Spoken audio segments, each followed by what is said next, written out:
Bonjour, Corinne Gros, conseillère en fleurs de bac, facilitatrice de compréhension de soi et j'ai créé un accompagnement autour de la liberté d'être soi-même. Suite aussi à tout mon cheminement personnel et tout ce que j'ai pu mettre en place pour être heureuse aujourd'hui et pour aller très très bien et pour avoir de plus en plus confiance en moi, même s'il y a toujours des choses à travailler évidemment, mais en tout cas pour gagner en confiance en soi, gagner en amour de soi. Et vraiment, ça a été un long chemin pour ma part et j'ai tellement trouvé des réponses à mes problématiques que voilà, j'ai envie de les partager et en tout cas de guider des gens vers ce même chemin. Donc sur ce chemin-là, à un moment donné, j'ai rencontré les fleurs de bac. Enfin, elles m'ont rencontré ou elles m'ont trouvé. Et je me suis formée à ça et c'est vrai que j'ai trouvé aussi une grande source de compréhension des fonctionnements qu'on peut mettre en place face à nos blessures en fait.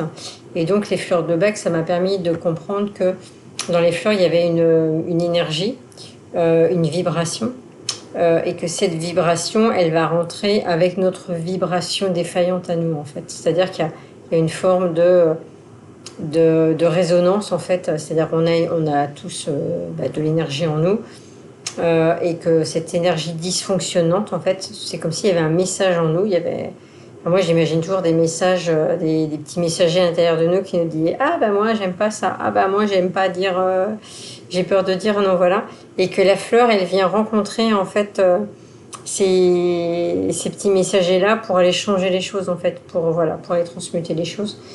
Alors bon, l'image que je donne, elle est un peu puérile peut-être, mais en tout cas, voilà, on a chacun de nous pour faire comprendre les choses.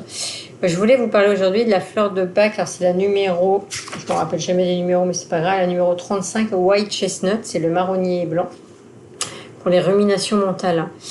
Les ruminations mentales, c'est vraiment quand on a quelque chose dans la tête qui vient en boucle en fait, et on crée des scénarios à partir d'une histoire. Je sais pas moi, par exemple.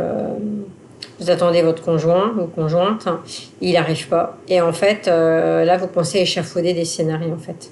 Et là, c'est parti. Et peut-être qu'il a eu ci, et peut-être qu'il a eu ça. Et à un moment donné, on le fait tous, sauf que quand ça devient trop impactant dans la tête, c'est important d'être dans du repos mental. Et souvent, ce qui se passe, c'est que ça perturbe la vie de tous les jours, ça perturbe le sommeil. Il y a beaucoup de troubles de sommeil avec les gens qui sont souvent dans la rumination mentale et qui échafaudent vraiment des plans en fait. Il y a des fois c'est waouh, ça part dans tous les sens alors que c'est au final il n'y a rien. Donc alors déjà par rapport aux ruminations mentales, ce que vous pouvez vous poser comme question, c'est quand vous ruminez, si vous avez la possibilité, posez des questions.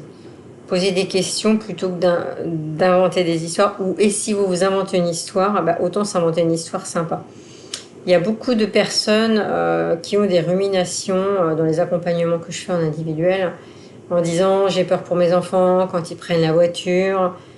Donc en fait, les parents imaginent tout de suite le pire scénario. Tout de suite en fait. Et c'est humain, je pense qu'on voilà, quand on a des enfants et qu'on les aime, et enfin tous les parents en tout cas.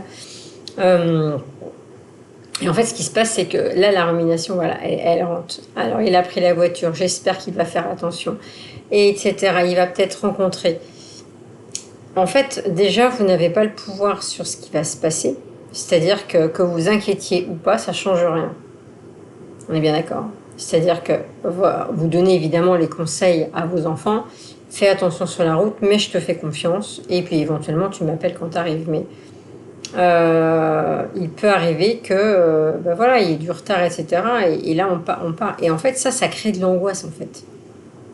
Ça crée de l'angoisse. Et on peut tous, à un moment donné, se créer de l'angoisse pour tout et rien. La seule chose qu'on peut faire, c'est se dire, ok, face à cette situation, qu'est-ce que je peux faire? Est-ce que je peux appeler, savoir si tout va bien? Est-ce que je peux agir? Enfin, est-ce que j'ai une action à faire pour que cette rumination, elle s'arrête en fait? Je vais vous donner un exemple qui m'arrive aujourd'hui. Comme quoi les meilleurs conseillers ne sont pas les chaussées. Mais j'ai quand même fait le truc. Je suis en colocation pour l'instant, en Italie, en voyage. Et le colocataire, cette nuit, il n'allait pas bien du tout. J'ai senti qu'il était malade, etc. Moi-même, j'ai pas bien dormi, bref.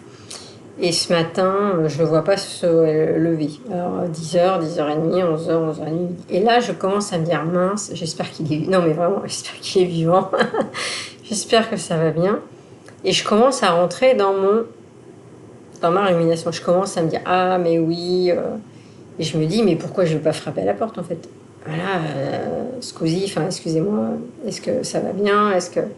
Mais je le fais pas. Et je me dis, non, mais là, en fait, il faut que j'arrête. J'attends 13 heures.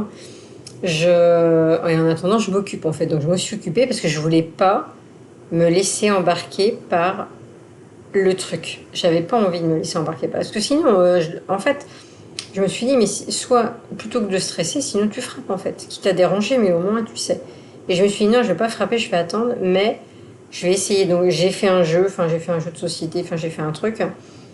Et puis après, j'ai une copine qui m'a appelée, je l'ai vue se lever. Mais pendant ce temps-là, il y a du stress qui est monté, en fait. Et j'ai créé des trucs. Non, mais... non, mais comme quoi, on part loin, en fait, quand c'est comme ça. Alors, ça va, parce que c'est une fois, là. Mais si vous faites ça sur tout, mais vous ne vivez plus, en fait. C'est une charge mentale énorme. Donc, la fleur de bac White Chestnut, vraiment, c'est la fleur de bac numéro 35. Et en plus, alors pour ceux qui ont, je vais vous lire ce qu'avait écrit. Bon, moi, c'est c'est le livre que j'ai sur ma table de chevet. C'est Elisabeth Busser, Bussé, les fleurs de bac.